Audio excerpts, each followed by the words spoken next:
Boy, did I pick the worst time to revamp my YouTube channel. The busiest time of the year for me. Really good job. But it's January. Happy 2026. We did it. Everything is good and great and fine.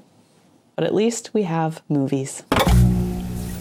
2025 was a great year for movies. Like a really good year for movies and a really good year for horror movies. I was trying to think about what I wanted to do as my first video of the year, and I was going to talk about my favorite movies of 2025, period. And then I was like, that will be a 5-hour video because there were so many great movies. I'm just so happy. So today I'm going to be talking about my favorite horror movies of 2025. And if you know anything about me, you know that horror is my favorite genre. And there were so many great horror movies last year that I want to tell you about. So let's get into it.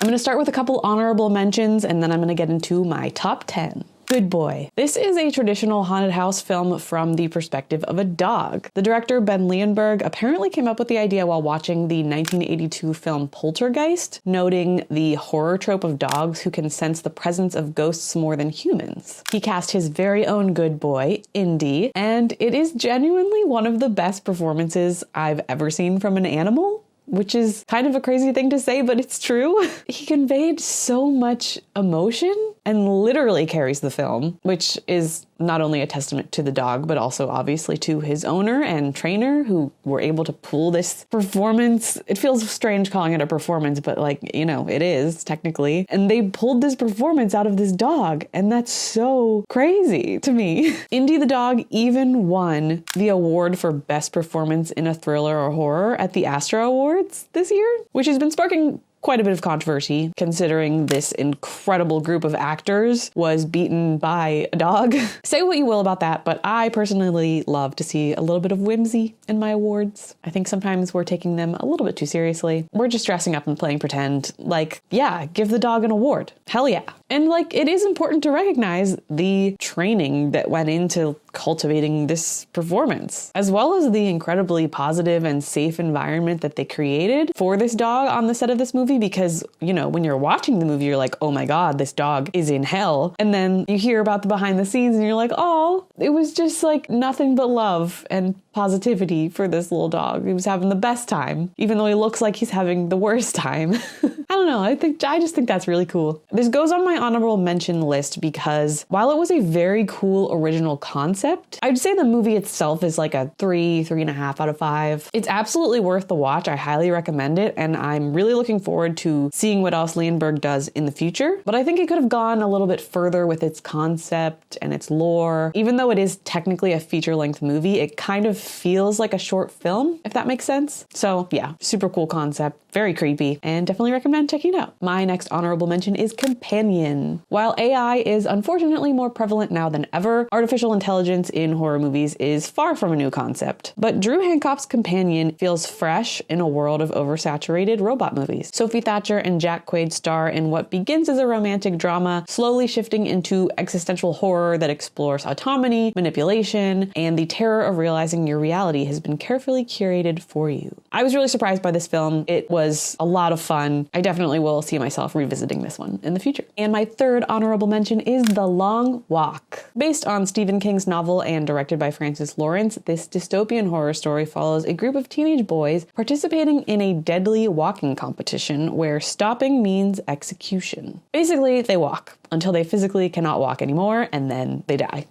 The winner is the last one standing, or walking, I guess. It's a movie about walking. Doesn't sound that interesting. Sounds pretty boring. And I think that's why I was so impressed by this film, because they take something so simple and make it so thrilling. I was absolutely glued to this film. The cast is fantastic across the board, but Cooper Hoffman and David Johnson blew me away. They deliver some of the most raw, powerful performances, especially David Johnson. Oh my God, he made me cry. Goddamn. The film is definitely difficult to watch at times. It is very bleak, but deeply human. My only complaint, and the reason that it's an honorable mention, is that I really didn't like the ending. They changed it from the book. I don't know why they did that. Sometimes that's fine, but I just really didn't like it. I felt like it was very anticlimactic. I felt like the movie was so good for the whole thing. And then the very end, I was just like, oh, it's a nearly perfect film. But that's it for my honorable mentions. And that brings us to The first on my list of my top 10, Final Destination Bloodlines. I love Final Destination. I love this franchise. It is so stupid, but it's so good. It's so good. In Final Destination Bloodlines, the franchise returns and it understands exactly why it endures. It expands on the mythology by introducing generational guilt and tying every preceding movie together into one tangled, bloody mess. The film opens with a potential catastrophe in the 1950s, soon revealing that every single Final Destination movie was a result of this one incident not going the way that death wanted it to go. Probably the goriest, most brutal Final Destination movie that we've seen so far. And there's a lot of them. Look, say what you will about this movie, it knows what it is, okay? It knows who it's for, it knows what it is, just like they all do. It's not incredibly profound, but if you're going to see a Final Destination movie expecting for it to like change your life, that's not what it is. And they know that. But what it is an absolute blast. It is a horror blockbuster. It is viciously fun from start to finish. I felt like I was watching the Super Bowl while I was watching this movie. Like, it's just so crazy. Oh, it's so crazy. It's so fun. It's so goofy. I loved it. Presence. Steven Soderbergh's Presence is a quiet, experimental ghost story told almost entirely from the perspective of the haunting itself. While the premise is supernatural, the film itself is grounded in somber emotional realism. There are very few traditional scares, but the tension is still very constant. Very present, even, you could say. It feels less like a horror film and more like an intrusion, like we're watching something we shouldn't be, which is exactly what makes it so unsettling. I really liked this movie. It was surprisingly emotional. I didn't quite cry, but I sort of felt like I might. And like just thinking about it just makes me feel a lot. It sparked a very strong emotional reaction in me. And it was really good. It was very unique. 5 stars. If I had legs, I'd kick you. This movie is an anxiety attack on film. Wow. The physical response that I felt while watching this movie, I'll probably never watch it again. I don't know. It was really good. I don't know if I want to do that to myself again. Mary Bronstein's psychological horror is rooted in anxiety, identity, and what it means to be a mother. The film follows Rose Byrne, a woman unraveling under the pressures of motherhood and emotional isolation, using claustrophobic composition, uncomfortable close-ups, and the most irritating but very effective use of sound design that I have seen in a horror movie. There is not a moment of silence in this film. There is always something in the background making the most irritating sound, whether it's like a baby crying, something beeping, people yelling, like there's just uncomfortable sounds the whole time. There's no moment of silence. There's no moment to stop and take a breath, which is exactly how the main character is feeling. So it's very effective in that way. Rose Byrne's performance, by the way, is what carries this film. She's emotionally stripped down and exhausting in the best way. She plays a therapist, and there's a really interesting dynamic between her client, and her therapist, played by Conan O'Brien, who honestly blew me away, showing that even the ones who are meant to care for us, you know, the therapists, the parents, the ones we look up to for help, can't keep it together and often are struggling just as much as the rest of us. Can you hear that? Who is like chainsawing at 6 p.m. on a Saturday? It's like dark outside. Suspicious. I think there's a murder happening outside. Together. This movie is insane. It stars real-life couple Alison Brie and Dave Franco, and it explores emotional codependency through body horror. Their relationship basically begins to manifest physically, transforming into literal entanglement as their bodies very grossly begin to fuse together. There's a sort of goofy Lovecraftian vibe about the lore of the film. It's a very strange combination of emotional sincerity and straight-up absurdity. And it's almost comical at times, but it works. Really enjoyed this one.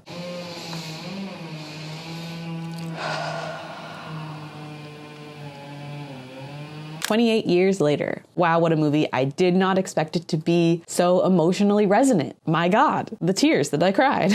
Directed by Danny Boyle and written by Alex Garland, my man Alex Garland. Although he has been slipping, and I've been a little bit concerned because I do love Alex Garland very much. Some of my favorite movies he has made, but at least here, he nailed this. He nailed this, I fear. Boyle's editing style is once again absolutely insane, and Garland's script focuses less on the infected and more on moral erosion and generational trauma. The horror isn't just about monsters. It's not just about zombies, but it's about what humanity normalizes in order to endure. Since its predecessor, 28 Days Later, was famously shot on consumer-grade Canon XL1 digital camcorders, 28 Years Later follows in its footsteps and is shot entirely on an iPhone 15 Pro Max, which is pretty cool. I will say it's a little bit less impressive when you realize that the rig that they used looks like this. Like, okay, yeah, I guess technically there's an iPhone in there somewhere. Okay, still very cool, but let's be real.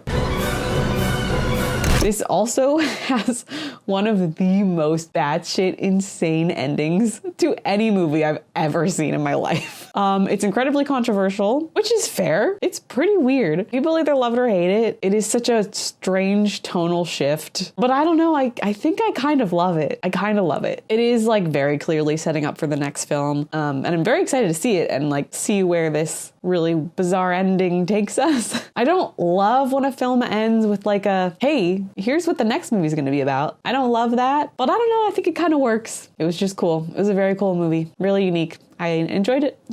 Weapons comes from the same brilliant mind who brought us Barbarian in 2022, one of my favorite horror movies. Love Barbarian. The film centers on a small town rocked by the disappearance of several children, all from the same classroom, all gone on the same night. What follows is a fractured narrative told through shifting perspectives as we slowly unravel the mystery of what really happened. Josh Brolin and Julia Garner give especially strong performances, but Amy Madigan as the film's peculiar antagonist absolutely takes the cake here. What a cool villain, what a cool character, what a performance, the character design, everything about her, what an icon. The film really hinges on its format, and notably, the script was actually kept highly secretive during production, with actors often receiving only their own scenes. I think that makes for a very fun movie experience, but I'm also kind of afraid that this is one of those movies that you can only really enjoy the first time you see it, which is why this isn't higher up on my list. I still really loved it, and maybe I'm wrong. I've only seen it once, so I can't speak to this entirely, but that's kind of how I feel about it. It really hinges on its format, and if it was told in any other way, I don't really think it would hit quite the same. I know I'm in the minority here. I know this is a lot of people's like #1 favorite movie of the year. Still, Weapons brings something really cool and new to the horror genre, and it was an absolute blast from start to finish, so that's just like my one little critique, but I did really enjoy it. The Ugly Stepsister. This Norwegian film reimagines Cinderella as a body horror fairy tale about toxic beauty standards and the resulting self-harm it can inflict. The film is told from the perspective of Cinderella's stepsister, who will do anything she can to become beautiful in the eyes of society, her mother, and the prince. The practical effects are pretty graphic and very deliberately uncomfortable, which clashes in a really cool stylistic way with the film's soft pastel aesthetic and the incredible score. Oh my god. And I especially love how the film reimagines this classic fairy tale villain into a tragic and vulnerable victim of impossible beauty standards. It's a really unique perspective, and despite being very uncomfortable and graphic, it's also very tender and, dare I say, wholesome. The body horror is merciless, almost impossible to watch at times. I was cringing, it was rough, but it serves a very powerful purpose. I have a very strange relationship with body horror where I don't love it unless it really serves a purpose. Like, I don't like when there's body horror in a movie just to be there, just to have shock value, or, you know, just how gross can we make this? Like, that doesn't impress me. I think it is so powerful in this movie, the way it is used. It's like, wow, yeah, we will do anything to be pretty. Like, the lengths that we will go to be perceived as pretty is alarming, especially when, you know, you look at the main character of this film and you're like, she's not ugly, you know? Like, I think they could have made her more ugly, but it would have been less impactful, because you look at her and you're like, she's not ugly, but her perspective of herself, what society tells her and what her mother tells her, and all this negative reinforcement makes her believe that she is like this hideous, disgusting, vile person. I just thought that was a really interesting, powerful choice. And I think this movie is probably going to stick with me for a very long time. I think this is probably one of the lesser known films on this list, so I highly, highly recommend that you watch it. Sinners. Ryan Coogler, How I Love You So. Sinners blends Southern Gothic horror with folklore and social commentary. Michael B. Jordan stars in dual roles as twin brothers who return to their hometown and uncover something ancient and horrible in the shadows. And it almost feels like two movies tied together. The first is just a story about two brothers trying to make their way in the South, while the second is a strange supernatural horror, but one could not exist without the other, much like the two brothers who Jordan plays. Honestly, everything about this movie is fantastic. The acting, the production design, the costumes, the music. The music in this film is astounding. It acts almost like its own character. There's one scene in particular where the music is like telling a story and everything around the scene is like transforming with it. It's just so cool. It was, you know, when you're watching a movie and like as you're watching it, you're like, wow, I'm watching something really magical. That's how I felt as I was watching this. It's like, wow. You know, my favorite thing about the movie is like it feels like a movie.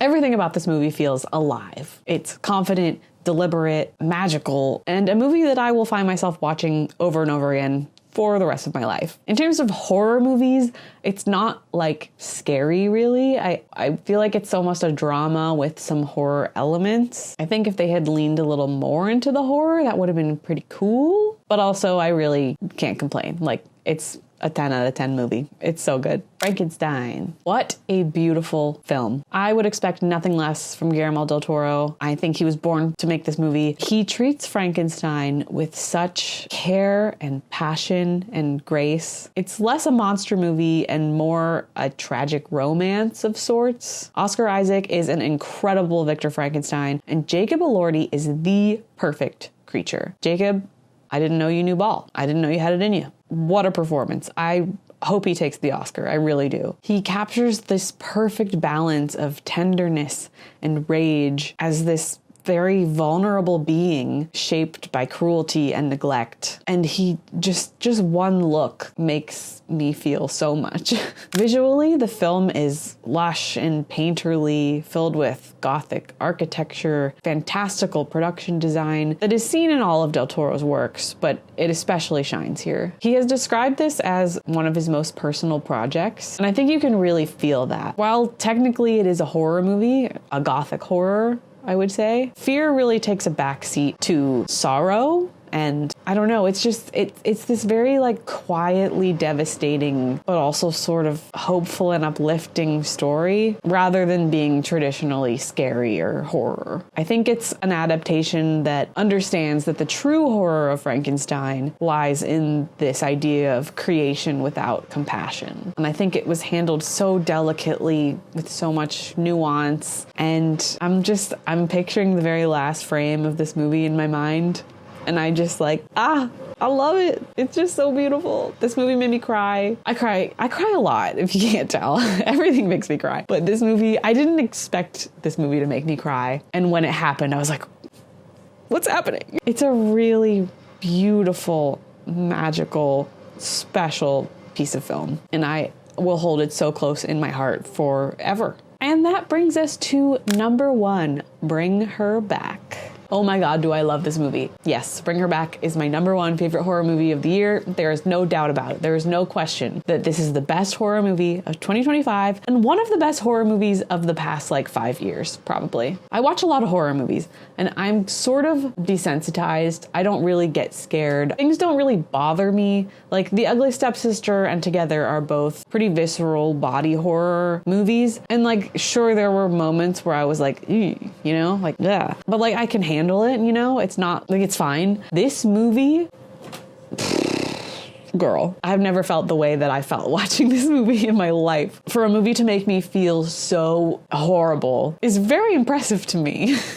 Oh my God, I love this movie. Directed by Danny and Michael Philippou, who gave us Talk to Me back in 2022, Bring Her Back is a brutal exploration of grief disguised as supernatural horror. The story follows a woman devastated by loss who turns to the supernatural for a solution to her grief, but of course, it's not so easy. I'm not going to sugarcoat it. This film is devastating, unbelievably bleak, painful to watch. Even with this supernatural presence, it's very much grounded in realism and grounded in the reality of grief, all while it descends into this grotesque, harrowing experience. I had a physical reaction to this film. Like, when the credits rolled, I was shaking. I was literally shaking. I was crying, I think. I wanted to vomit. I felt so genuinely unwell. I don't really know what's wrong with me that I'm like, wow, I love that movie. It made me want to die, but I loved it. Just thinking about it, I'm getting kind of nauseous. Like, it really affected me. I don't know. I still haven't revisited this film because of that, because I truly don't know if I can. Like, I don't know if I can stomach it. But it was such a great movie that, like, I really want to. I really want to rewatch it, and I think I am going to. But I'm gonna have a bad time. I'm gonna have a good time while I'm having a bad time. You know what I mean? I don't know. It was crazy. What a movie. Anyway, that's it. Those are my favorite horror movies of 2025. If you watched any of these, I would love to know which one stuck with you. If I didn't mention a movie that you loved, let me know. Maybe I didn't see it. I feel like there were a billion horror movies that came out last year and I still haven't gotten through all of them. I think 2026 is already looking to be a really good year for horror. I think next week the new Sam Raimi film comes out, which I love Sam Raimi. I'm pretty excited about this. I'm so nervous. Nothing good comes out in January. We all know this. What else we got this year? Lee Cronin's The Mummy looks amazing. Robert Eggers' Werewolf, give it to me now. There is so much to look forward to. I am so excited to watch a million movies this year. Anyways, that is it for this video. Thank you so much for watching, and here's hoping we get a lot of bangers in 2026. Bye.